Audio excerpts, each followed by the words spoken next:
My phone buzzed on my desk in my Nashville office, the screen lighting up with a text that hit like a punch. "You're not worthy of coming to my engagement party," it read. I'm Gina Marshall, 28 years old, a cultural event planner who pours her heart into every project. I stared at the message, my stomach twisting. My own brother, the one I'd spent 3 months planning this perfect party for, venue, catering, decorations, all on my dime, had just cut me out. His words stung sharp and cold, like he'd been waiting to say them. I'd been up late nights sketching table settings, calling vendors, making sure his big day would shine. And now, he didn't even want me there. I reread the text, my hands shaking.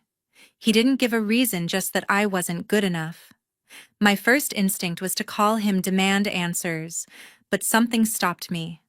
I put the phone down, took a breath, and smiled. A plan was forming.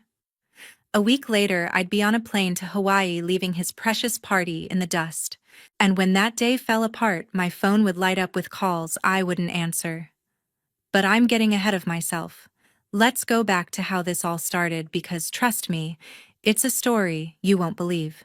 If you've ever been betrayed by family, drop your story in the comments and hit that subscribe button for more jaw-dropping drama. Dylan's text still glared on my screen, cold as a work email.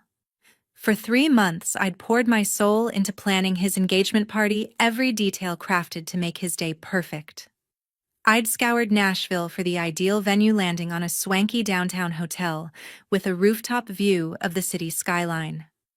I spent late nights sketching table settings, blending rustic country vibes with elegant touches.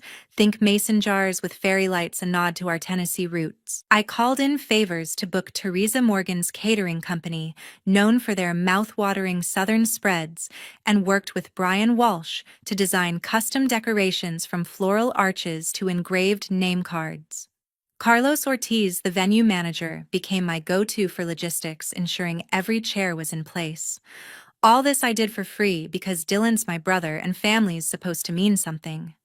I'd barely slept, juggling my day job as a cultural event planner with his party prep. My inbox overflowed with vendor contracts, my phone buzzing with confirmations, all to make his moment shine. And he repaid me with a text saying I wasn't worthy. My chest tightened, but I didn't cry. Instead, I dialed my mom, Nancy Marshall, hoping she'd see how unfair this was. "Mom, did you know about Dylan's text?" I asked, my voice steady but sharp. Her pause told me everything. "Gina, it's his big day," she said, her tone soft but firm. "He's under a lot of stress. Don't make a fuss." I gripped the phone, stunned. She was taking his side, brushing off my hurt like it was nothing. I hung up, my mind racing.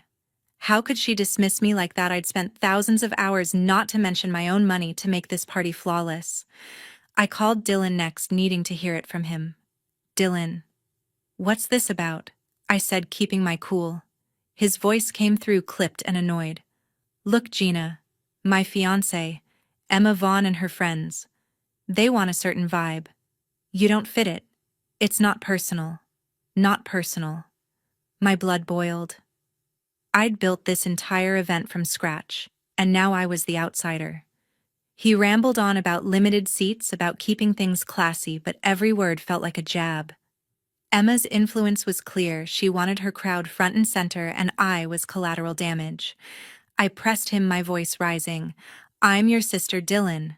I've been killing myself for your party, and you're saying I don't belong." He sighed like I was the problem. "Gina, just drop it. It's my call." I hung up, my hands trembling with anger. 3 months of my life, my expertise, my love for my brother, all tossed aside because Emma wanted a picture-perfect guest list. I stared at the contracts on my desk, my name signed on every one. I could have fought harder, screamed or begged, but a quiet resolve settled in. I wasn't going to let them walk over me. Mom called back later that evening, her voice sharper now. "Gina, you need to support your brother," she said. "This is about family, not your feelings." I almost laughed. Family. Where was that family when Dylan kicked me out of his day? I told her I wasn't coming, not as a guest, not as anything. She gasped like I'd betrayed them. "You're being selfish," she snapped. I ended the call, my heart pounding. They thought they could guilt me into silence, but they were wrong. I wasn't just going to sit back and take it. 3 days after my fight with Mom, my dad, Stephen Marshall, called while I was sorting through vendor invoices at my Nashville office. His voice crackled through the phone, calm but edged with expectation. "Gina, we need to talk about the engagement gift," he said. I froze, already sensing where this was going. He explained that my brother and his fiancée were expecting a big gesture, a $3,000 contribution toward a luxury honeymoon for them. My jaw clenched. I'd already sunk countless hours and my own cash into their party, and now they wanted more, Dad. "I'm not paying for that," I said, my tone flat but firm. "I've done enough." His voice hardened. "Gina, this is for family. You can't just opt out." I gripped the edge of my desk, trying to stay composed. He went on, saying my brother deserved this, that I should be proud to help. Proud. After being told I wasn't good enough to even show up, I pushed back. "Dad, I'm not giving a dime when I'm not even welcome at the party." He scoffed like I was being petty. "You're making this harder than it needs to be," he said. "Just do your part." I hung up, my pulse racing. His words echoed, Mom's family first, my feelings last. I wasn't just hurt, I was furious. They expected me to bankroll their celebration while they pushed me aside. I tried to focus on work, but my phone pinged with a new Instagram notification. It was a post from my cousin Vanessa Reed, tagged at a flashy Nashville bar, the Bluebird. The photo showed her with my brother and a crowd of their friends, all grinning under neon lights, captioned, "Best Bachelor Party Ever, Tasha, Dylan, and Emma." My stomach dropped. I wasn't just uninvited to the engagement party, I was out of the entire inner circle. Vanessa hadn't even mentioned me, not a text, not a call. I clicked through the story, watching clips of them toasting, laughing, planning the big day I'd built from the ground up. Every smile felt like a slap. I'd spent months making their moment perfect, and they were partying without a single thought of me. I messaged Vanessa, keeping it short. "Hey, saw your post. Was I supposed to be there?" Her reply came fast, too casual. "Oh, Gina, it was just a small thing. Didn't think you'd care. Didn't think I'd care. I'd been up nights coordinating their vendors, double-checking menus, ensuring every detail was flawless." My fingers hovered over the keyboard, tempted to fire back, but I stopped. She didn't get it. None of them did. I closed the app, my chest tight with a mix of anger and betrayal. The people I'd poured my heart out for had erased me from their celebration, and now they were flaunting it online. I leaned back in my chair, staring at the stack of contracts on my desk. My name was on every one: venue, catering, decorations. I'd called in every favor, spent my own money, and they still thought I was disposable. Dad's demand for $3,000 replayed in my head alongside Vanessa's carefree post. They weren't just excluding me. They were milking me for everything I had. I wasn't going to let them guilt me into compliance. I'd done more than enough, and they'd made it clear I didn't belong. A decision was forming, one I hadn't fully admitted to myself yet. I wasn't going to beg for their approval, I was going to take control. 1 week before the party, I met my best friend Tracy Fisher at a coffee shop near Music Row. The place buzzed with the usual Nashville crowd: musicians, tourists, the hum of ambition, but I barely noticed. I slid into the booth, my laptop open to a spreadsheet of vendor contracts, and unloaded everything. "Tracy, they're treating me like I'm nothing," I said, my voice low but steady. I told her how my brother had excluded me from his engagement party, how Mom sided with him, how Dad demanded $3,000 for a gift I wouldn't even be invited to celebrate. And then Vanessa's Instagram post, flaunting a bachelor party I wasn't part of. Tracy listened, her eyes narrowing, sipping her latte without interrupting. When I finished, she leaned forward. "Gina, you've been running yourself ragged for them. Why are you still managing their party?" I hesitated. It hadn't occurred to me to walk away, not fully. I'd been so caught up in proving my worth and holding on to family that I hadn't considered stopping. Tracy pointed at my laptop. "You signed those contracts, right? with Carlos Ortiz, the venue manager Teresa Morgan, the caterer Brian Walsh, the decorator. I nodded. Every agreement had my name on it, my reputation backing it. Then you have the power, she said, her voice sharp. You don't owe them anything. Let your brother figure it out. Her words hit like a spark. I'd spent months coordinating every detail, Carlos confirming the rooftop setup, Teresa finalizing the southern menu, Brian sketching floral designs. I'd done it all out of love, but love wasn't what I got back. Tracy was right. I didn't have to keep carrying their weight. I opened my email, my fingers hovering over the keyboard. What if I just stop? I said, testing the idea. Tracy grinned. Exactly. Let them deal with the mess. You deserve better. I felt a rush of clarity, like a fog lifting. I wasn't going to beg for a seat at a table that didn't want me. I drafted emails to Carlos, Teresa, and Brian, keeping it professional but firm. I explained I was stepping back from managing the event due to personal reasons and that my brother would take over. I didn't owe them an explanation, but I wanted to protect my professional ties. Carlos replied, almost instantly confused. Gina, you're the glue here. You sure about this? I was. Teresa called, her voice worried. We're on track because of you. He's not ready for this. I thanked her, but held my ground. Brian texted, asking if I was okay. I didn't reply. My decision was final. That night, I sat at my apartment staring at my phone. No calls from my family, no apologies, just silence. I opened a travel site and searched for flights to Oahu, Hawaii. The idea had been lingering since that first text, but now it felt real. I wasn't just running away, I was choosing myself. I found a flight leaving Nashville the morning of the party, landing in Honolulu by afternoon. I pictured myself on Waikiki Beach, far from the chaos I was about to unleash. My finger hovered over the book button, my heart pounding with a mix of defiance and freedom. I clicked it. The confirmation email pinged, locking in my escape. I called Tracy to tell her. I'm out. I said, my voice lighter than it had been in weeks. I'm going to Hawaii. She laughed, triumphant. Good for you, Gina. Let them figure out their own party. I hung up, feeling a weight lift. My family thought they could use me and toss me aside, but I was done playing their game. I wasn't just stepping back. I was walking away, leaving them to face the consequences of their choices. My phone stayed quiet, but I knew that wouldn't last. They'd realize soon enough what they'd lost. The morning of the party, I sat at Nashville Airport sipping coffee. My boarding pass for Honolulu was tucked in my pocket, my suitcase packed for Oahu. The terminal buzzed with travelers, but I felt calm, almost weightless, knowing I'd walked away from my brother's chaos. I'd handed over the reins, and now it was his mess to handle. My phone stayed silent. No apologies, no last-minute pleas from my family. I wasn't surprised. They'd taken me for granted, and I was done waiting for them to care. Back in Nashville, the rooftop venue was unraveling.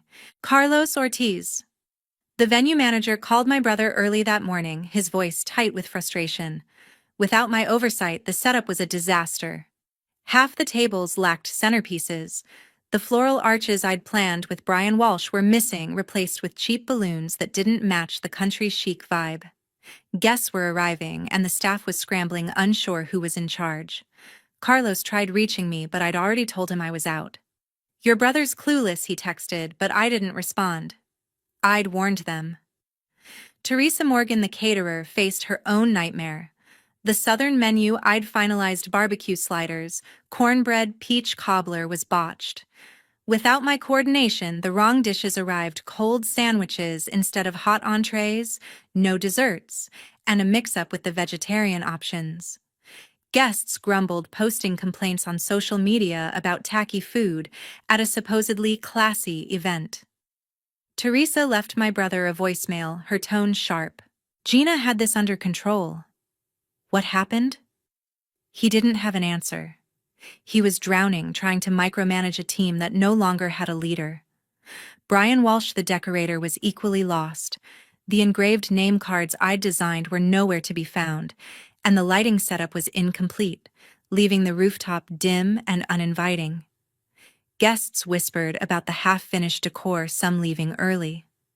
My brother and his fiancée were at the center of the storm, fielding complaints while trying to keep up appearances. Tensions boiled over. During a heated moment by the bar, she snapped at him, her voice carrying over the crowd. "This is your fault. You said you could handle it." He fired back, blaming her for pushing me out. Their argument escalated, guests staring as the perfect couple unraveled in front of everyone. My phone started buzzing as I waited at the gate. First, a text from Mom: "Gina, the party's a mess. Call me." Then Dad: "Where are you? Fix this." My brother sent a string of messages, each more desperate. "Gina, the vendors are freaking out. You need to help." I stared at the screen, my coffee cooling in my hand. They'd ignored me for months, dismissed my work, my worth. Now, when their big day was crumbling, they wanted me to swoop in. I silenced my phone, slipping it into my bag. I wasn't their safety net anymore. As I boarded the plane, another text came through, an unknown number, probably a guest. "This party's a joke. Where's the planner?" I didn't reply. The flight attendant announced takeoff, and I leaned back, picturing the chaos unfolding miles away. My brother and his fiancée were likely still arguing, their voices drowned out by complaints. Carlos, Teresa, and Brian were probably scrambling to salvage what they could, but without my direction, it was hopeless. The rooftop, meant to be a glowing celebration, was a patchwork of mistakes. Empty tables, wrong food, dim lights. I felt a pang of guilt, but it passed.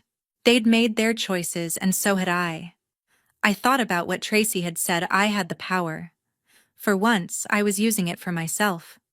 My family expected me to clean up their mess, but I was done being their fallback.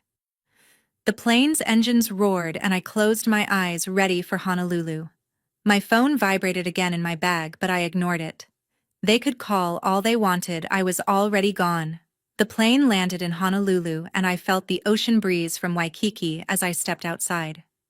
Oahu welcomed me with warm air and the distant hum of waves, a world away from Nashville's chaos.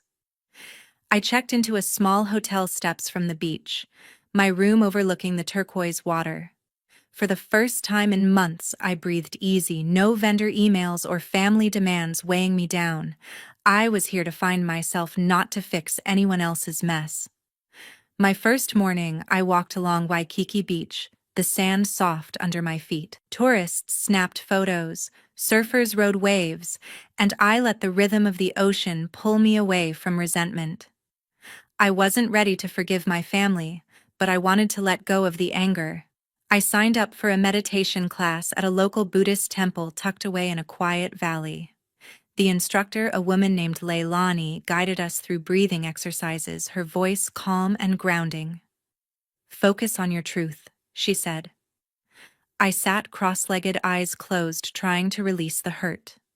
My brother's rejection, Mom's dismissal, Dad's pressure, my cousin's indifference. It wasn't easy, but each breath felt like a step toward peace. Back at the hotel, I started a journal. I wrote about the months I'd spent pouring my heart into a party that didn't want me, the sting of being sidelined by people I loved. But I also wrote about the waves, the temple, the way Leilani's words made me feel seen. Writing became my anchor, a way to process without breaking. I wasn't crying or raging, I was rebuilding. My phone buzzed occasionally, texts from Mom, Dad, even my brother, but I didn't open them. Their urgency didn't matter here. I was done being their problem solver. On my third day, Tracy texted me a link. "Check this out," she wrote. It was an article she'd published on a popular online news site titled "Event Planner Excluded from Family's Big Day Speaks Out." My heart raced as I read it. Tracy, my best friend and a freelance journalist, had interviewed me before I left Nashville, weaving my story into a powerful piece about family dynamics and standing up for yourself. She detailed how I'd spent months organizing a flawless engagement party, only to be cast aside for not fitting the vibe.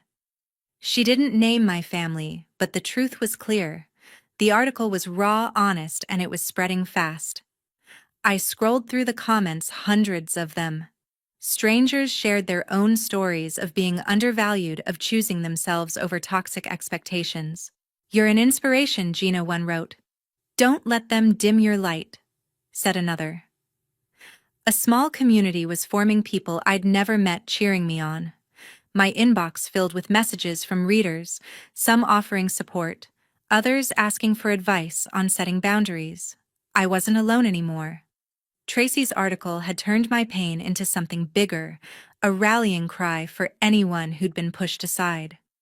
I texted her back. "You're incredible. Thank you." She replied with a heart emoji, no words needed. I kept exploring Oahu, renting a bike to ride along the coast, stopping at food trucks for shave ice and poke bowls.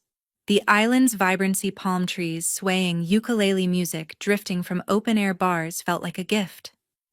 I joined a sunset yoga session on the beach, stretching under a pink sky, feeling stronger with every pose. My journal grew thicker, pages filled with reflections on what I deserved, not what my family thought I owed them. I wasn't hiding from my problems. I was rediscovering my worth. My phone kept buzzing, missed calls from mom, dad, my cousin, even a few from unknown numbers, probably guests from the party. I didn't answer. Their messages piled up, but I didn't care to read them. I'd spent too long trying to please them, and now I was choosing me. Tracy's article had shown me that my story mattered, that I wasn't wrong for walking away. The support from strangers online felt more real than my family's last-minute desperation. I wasn't ready to confront them, and maybe I never would be. For now, Oahu was enough. 2 weeks after my trip, I returned to Nashville, my apartment as quiet and peaceful as when I'd left. Oahu had given me clarity, a chance to rebuild away from the weight of my family's expectations. I set my suitcase down, the faint scent of ocean still clinging to my clothes, and checked my phone. A flood of notifications waited. Missed calls, texts, voicemails, mostly from mom, dad, and my cousin. I didn't open them. Their words couldn't undo what they'd done. I was ready to move forward, not backward. Tracy called that evening, her voice brimming with news. "Gina, you won't believe what's happened," she said. She'd heard through mutual friends that my brother and his fiancée had called off their engagement. The disastrous party had been the breaking point, guests complaining about the lackluster setup, the wrong food, the dim lighting. Their argument that night, raw and public, exposed cracks that couldn't be mended. Emma had walked out blaming my brother for mishandling everything while he blamed her for pushing me away. I listened, my heart steady, not surprised. They'd built their celebration on my work, then discarded me. Now they were facing the fallout. I didn't feel joy at their split, but I didn't feel guilt either. I'd given them everything, my time, my skills, my heart, and they'd thrown it away. Tracy asked if I wanted to reach out, maybe talk to my brother. I shook my head, though she couldn't see it. "No," I said. "I'm done trying to fix things." She didn't push, just said she was proud of me. Her support, unlike my family's, was unwavering, a reminder of what real loyalty looked like. My family kept trying to reach me. Mom left voicemails, her tone softer now, asking to meet. Dad sent texts insisting we talk this out like adults. My cousin left a message, vague and half-hearted, mentioning the party's failure like it was my fault. I deleted them all. I'd spent years bending to their demands, sacrificing my peace to keep them happy. No more. I wasn't angry, just resolute. Cutting them off wasn't about spite, it was about protecting myself. I blocked their numbers one by one, feeling lighter with each tap. My apartment, once a place of stress and vendor calls, became my sanctuary. Tracy's article, still circulating online, changed everything. My inbox overflowed with inquiries from event planners across Nashville, impressed by my story and my work. A local music festival organizer wanted me to coordinate their spring event. A couple planning a wedding reached out, inspired by how I'd stood up for myself. Even a corporate client hosting a gala downtown asked for a consultation. I met them at a sleek office near the Cumberland River pitching ideas for elegant setups with a southern twist. They signed a contract on the spot, my biggest yet. Tracy's words had turned my pain into opportunity, proving my worth to a world beyond my family. I started journaling again, not about hurt, but about growth. I wrote about the strength it took to walk away, to choose myself over people who didn't see my value. Each new contract felt like a validation, not just of my skills, but of my decision to stop begging for approval. I wasn't the same Gina who'd spent months on a party that didn't want her. I was someone who knew her worth, who built boundaries stronger than any floral arch I'd ever designed. Looking back, I saw the lesson clearly. Respecting myself meant letting go of those who didn't, family or not. My brother, mom, dad, my cousin. They'd expected me to carry their weight, to stay silent when they pushed me out. I'd tried to be the perfect daughter, the perfect sister, but perfection came at too high a cost. Walking away wasn't easy, but it was right. I didn't need their validation anymore. I had my work, my story, and a community of strangers who'd lifted me up when my family wouldn't. Self-respect, I learned, was the foundation of everything else. Without it, I'd still be chasing their approval, losing myself in the process.